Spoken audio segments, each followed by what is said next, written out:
Tere, head vaatajad ja kuulajad. Oleme siin järgmise meie kandidaadiga nendel kohalikel valimistel. Tere, Emma. Tere.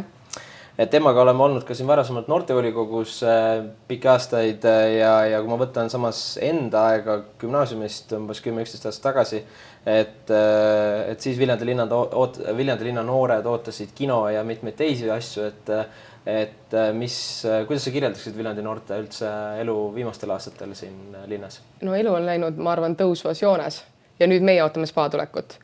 Aga kui me alustasime koos, või mina alustasin noortevolikogus aastal 2018, vahepeal sai käidud Tartus ära gümnaasiumiaastad, nüüd ma olen jälle tagasi.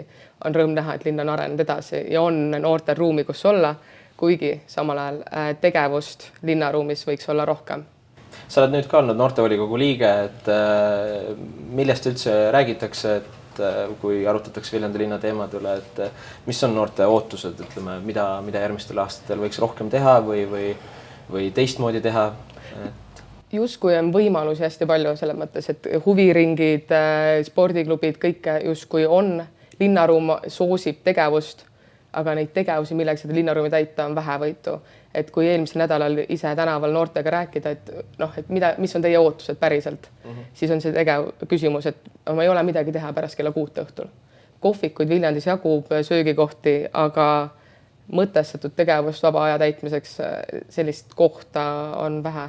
Aga kas ei ole natukene ka võib-olla kättevõtmise asi iseendale, sest kui me vaatame erinevad võib-olla MTÜ-sid ja tegevusi, siis kas või täna Viljandi linna sünnipäev, mis oli või siin erinevad, ma ei tea, parandusfestivali asjad, et see on tegelikult ju väga omaalgatuslik tegevus. Ja täpselt seda meelt olen mina ka, et noortevolikogu ei pea olema see, kes teeb noortele üritusi, vaid peab olema see võrgustik, mis koondab ettevõtlikke noori tegema neid üritusi.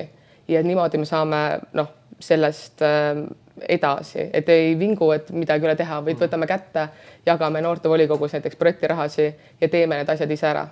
Võib-olla räägigi natukene sellest projektikonkursist ka, et mis tõuke see võib-olla mingiteks ka traditsioonideks andnud on noorteüritus? No ma tean ka ise, meil on ju väga traditsiooniline üritus, on juba Viljandi gümnaasiumi gümnasistide nädal.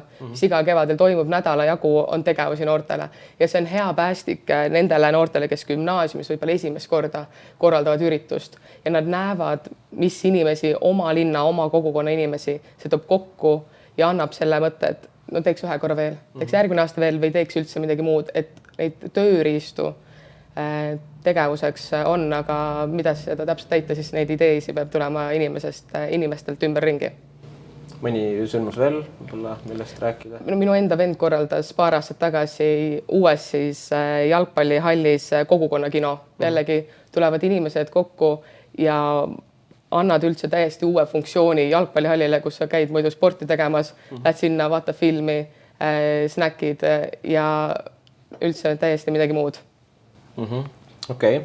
Aga kui sa vaatad nüüd edasi järgmise 4 aasta peale, et sa kandideerid ise ka volikogusse, tahaks kaasa rääkida linna otsustes, et mis on see, mille nimel nagu sina tahaks eelkõige kõneleda või mille suhtes sõna võtta, et mis on need suunad? Kui kohe mitte isegi midagi konkreetset välja tuua, siis see üldine lähenemine, et noorte kaasamine linna juhtimisse on hästi oluline ja ma arvan, et Viljandis on päris hästi sellega, aga saab olla paremini. Mul on kogemus Tartu linnavolikogus, kus noortevolikogu funktsioon on hoopis midagi teistmoodi, kaasamine näeb teistsugune välja, aga et seda kogemust tuua siia ja rakendada selliselt, et Viljandi noored näeksid selle osaluse väärtust jällegi, mis me kohaliku omavalitsuse valimiste kontekst näeme, et kas noori kõnetab poliitika, mis on see käega katsutavad teemad, kus ma peaksin kaasa rääkima, justkui on noorte teemad ja on poliitika teemad, tegelikult ei ole. Kõik kohaliku tasandi otsused puudutavad väga otseselt ka siin elavaid noori, olgu see prügivedu või lasteaia koht lõppkokkuvõttes, et tuleb vaadata laiemat pilti ja ma arvan, et noorena ma ei soovi ennast lahterdada ka sellesse, et noorte teemad ja see on see, millest ma seisan, vaid just tuua neid enda tutvusringkonna, enda kogukonna liikmete hääli ka prügiveo teema juurde näiteks.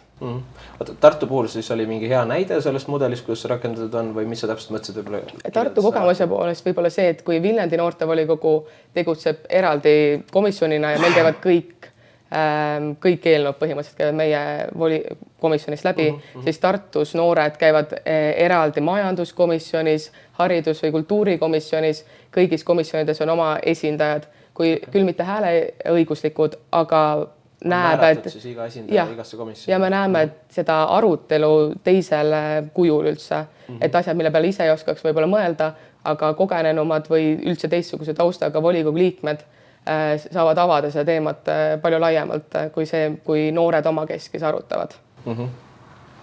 Selge.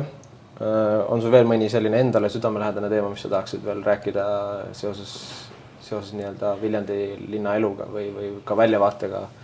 Seda, et mul on rõõm tõdeda, et noored tahavad siin olla või siit isegi välja minnes, ka mina ise ju õpin tegelikult Tallinnas, aga mul on see pidepunkt, see minu kodukoht, kuhu ma tahan tulla ja aega veeta ja vaade peabki olema selline, et luua Viljandi selliseks, kuhu noored tahavad tulla ja tahavad siia jääda, sest nädalavahetuste ringes on näha, et neid noori, kes kuskil tänaval mängivad Jakobsoni kooli taga madalseitusrajal või Jakobsoni kooli staadionil, neid noori on, et ma arvan, et tulevik saab olema päris selge.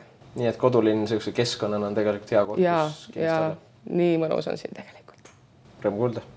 Aga aitäh sulle, Emma. Aitäh. Ja aitäh kõigile vaatajatele kuulajatele, nii et järgmiste kandidaatideni.